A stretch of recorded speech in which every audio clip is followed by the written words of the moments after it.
The core axiom of modern finance dictates that capital must flow toward innovation. To achieve market-beating returns, you have to buy into rapid expansion, structural disruption, and the companies building the future. But Jeremy Siegel's analysis of over half a century of market data reveals a structural flaw in that logic. In reality, macroeconomic growth and technological advancement have an inverse correlation with investor returns. This data visualization compares the GDP of two drastically different economies through the 1990s and early 2000s. On the left, China experiences explosive, double-digit economic expansion. On the right, Brazil suffers through years of economic stagnation and instability. But when we overlay the actual equity returns for investors in those respective markets, a paradox emerges. Brazilian equities drastically outperformed Chinese equities during that exact same period, despite Brazil's economic stagnation. This happens because the market systematically overprices future growth. When you pay a massive premium for a highly anticipated innovation or an expanding economy, you step into the growth trap, effectively destroying your own shareholder value before the growth even materializes. Look at the original composition of the S&P 500 index when it was formally structured in 1950. The economist Joseph Schumpeter coined the term creative destruction to describe how capitalism naturally purges old, obsolete companies and replaces them with new, innovative industries. This dual-line chart tracks an aggressive test of that concept. It compares the performance of a static, buy-and-hold-forever portfolio made up exclusively of the original 1950 S&P 500 firms against the actual, continually updated S&P 500 index that regularly adds new companies. You would expect the modernized index to win. Instead, the static, aging portfolio of legacy companies definitively overtakes the constantly updated index, accumulating massive outperformance over the decades.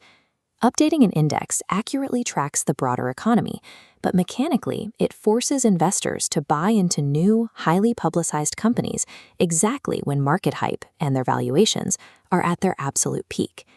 To understand the mathematical certainty of the growth trap, we have to look at an extensive historical A/B test, the dominant tech titan of the mid-20th century versus a standard, boring energy company. From 1950 to 2003, IBM maintained absolute technological dominance and delivered vastly superior per-share earnings growth. Compare that to Standard Oil, which became Exxon.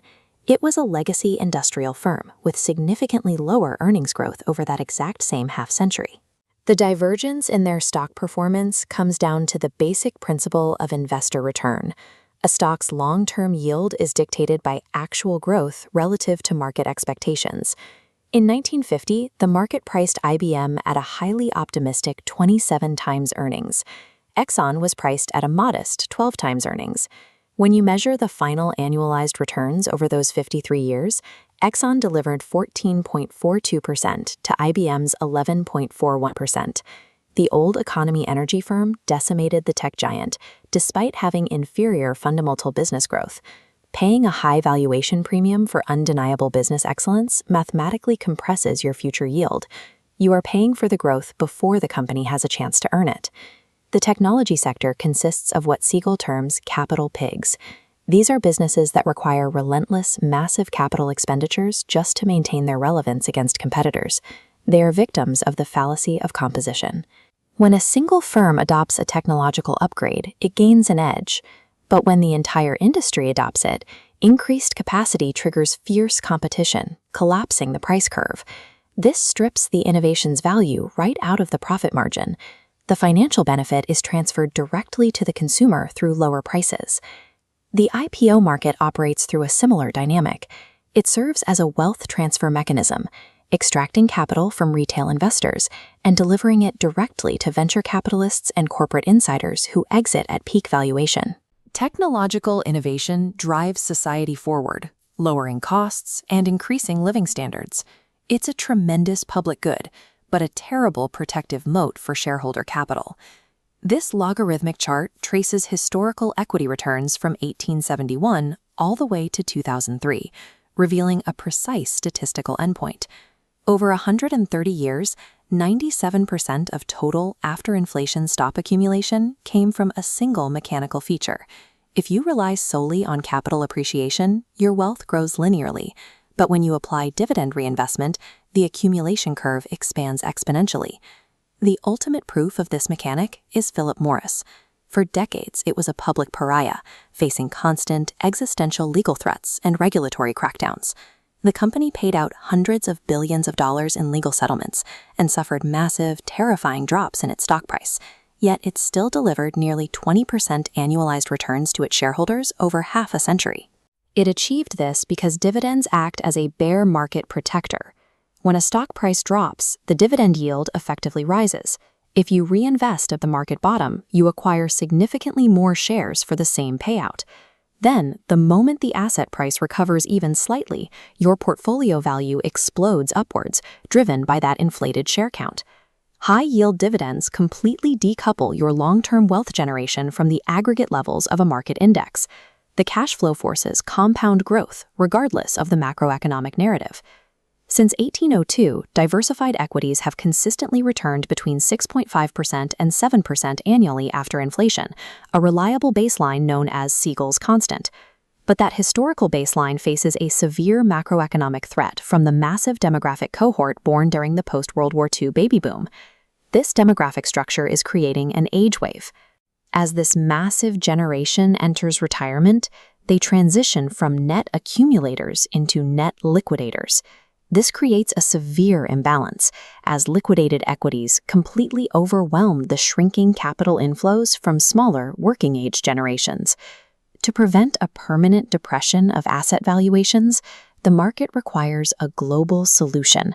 Specifically, the developing world must absorb this excess liquidity. The younger, producing populations in emerging markets must generate enough capital to purchase the assets currently being sold off by retirees in the developed world. But the growth trap applies at this macroeconomic scale just as ruthlessly as it does to individual stocks. You cannot simply buy into international markets blindly based on a high GDP growth narrative. The global solution is structurally necessary to prevent demographic market collapse, but investors must maintain strict valuation discipline. Overpaying for emerging market growth will crush your returns, even if the macro narrative is completely correct. This historical autopsy distills down into a strict three-pillar capital allocation strategy known as the DIV framework. D stands for dividends. Prioritize firms that generate sustainable, tangible cash flows over those offering promises of hypergrowth. The most effective dividend compounders are rarely found in cutting-edge tech. They are typically found in boring, low-capital expenditure sectors like consumer staples, where brand loyalty generates relentless free cash flow. Returning to the three pillars, I stands for international. You need significant global allocation to hedge against demographic decline in developed economies. V stands for valuation. No growth rate justifies a triple-digit price-to-earnings multiple. Your entry price dictates final yield.